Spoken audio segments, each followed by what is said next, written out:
welcome back. Today I'm going to be boxing an emergency light, so let's get into it. As you can see, I already kind of unboxed it. I got it out of the main box, and just throw that over there. Here's the emergency light. It is a dual light EVHC6IB. Very, very cool emergency light. We'll open this box up. You can see they actually have it in 3 different boxes. I did already open this up just to give it a peek and test it, make sure everything works. So here it is. Throw that over there. This is the EVHC6IB. This is a really nice emergency light. These are really, really good. I'm gonna leave a link in the description, not in the description, sorry, in the pinned comment for one of these. So yeah.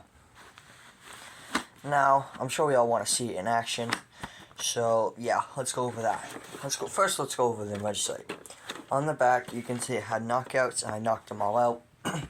So if you just want to hang it on the wall and use the emergency light as a junction box, you can have it right there. You can mount it on a 4x4, an octagon box, a smaller octagon box, or a single game box, vertical or horizontal, which is really nice. Just about the most mounting options a unit can have. Right here you can see is a conduit knockout. Same thing at the top, a conduit knockout. And on the side, a conduit knockout. There's none on the bottom. This is the test button. It is by Dual Light. This is a self-diagnostic emergency light, which basically means it has report codes. So if it blinks once, that means that it's a battery disconnected, twice, battery fault, and so on. So that's a really nice feature with these emergency lights. This is the brightest, or one of the brightest, emergency lights on the market. So to open it, it's gonna kind of be hard to do one-handed. We'll see if I can do it. Right here's this little tab. You just want to stick a screwdriver in there and pop it out. And then you want to do the same thing on this side. There we go. Okay. As we can see, the cover pops off. This is the mounting cover. One thing I really like about Dual Light is you can actually take this off.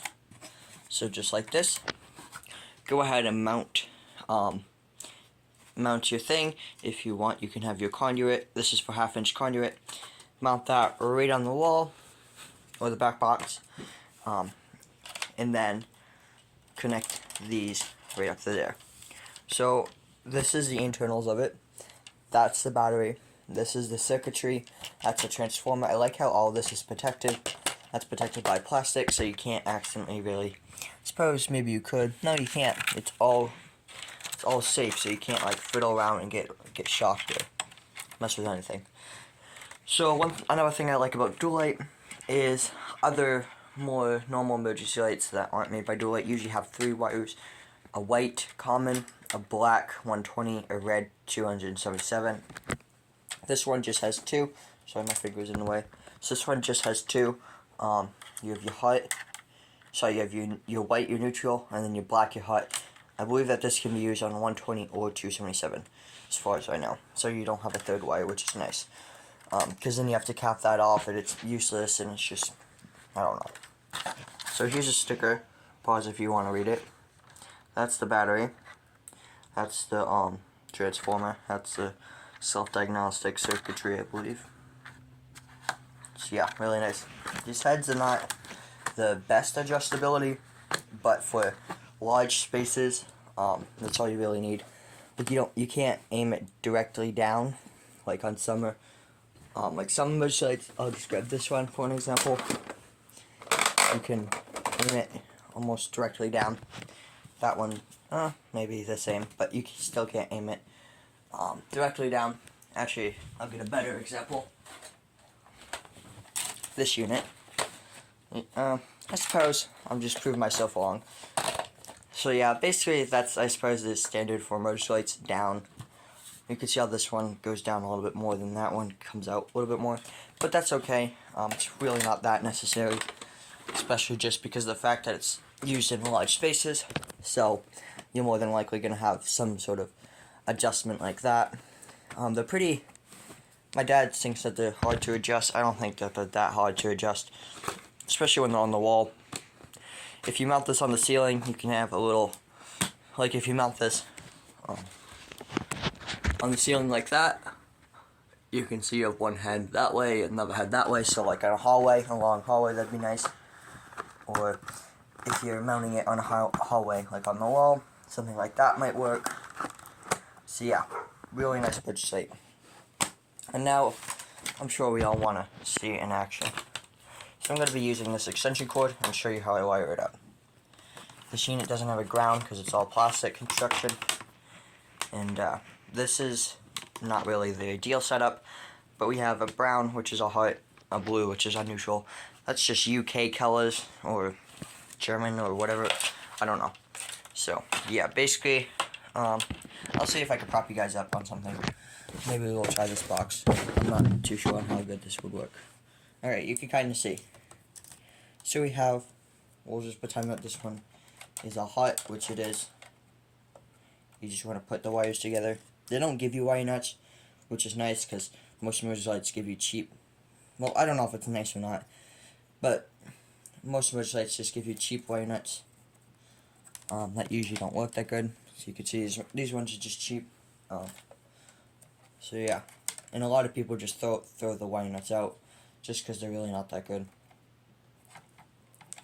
So you can see we just put the wires together. You can twist them if you want. You can pre-twist the wires together if you want. And you just want to tighten that up. And then what we'll do is we'll plug this in right over here. Whoops.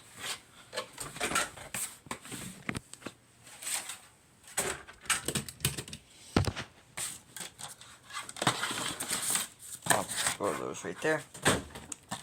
So as we can see, this is pretty much like, as you can see, it's on and it's blinking once, which if you read the self-diagnostic code, it's a battery disconnected. So to connect the battery, all we have to do, is just this wiring harness connects right down,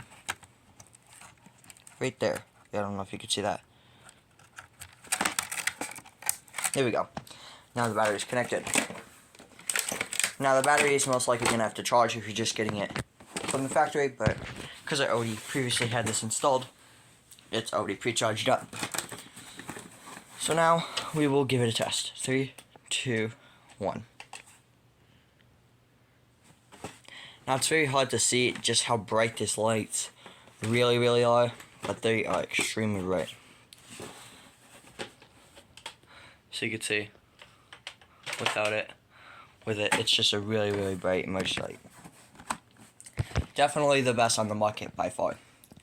As we all know, as we should all know, Dual-Light is the best manufacturer of emergency lights in most of installers' opinion.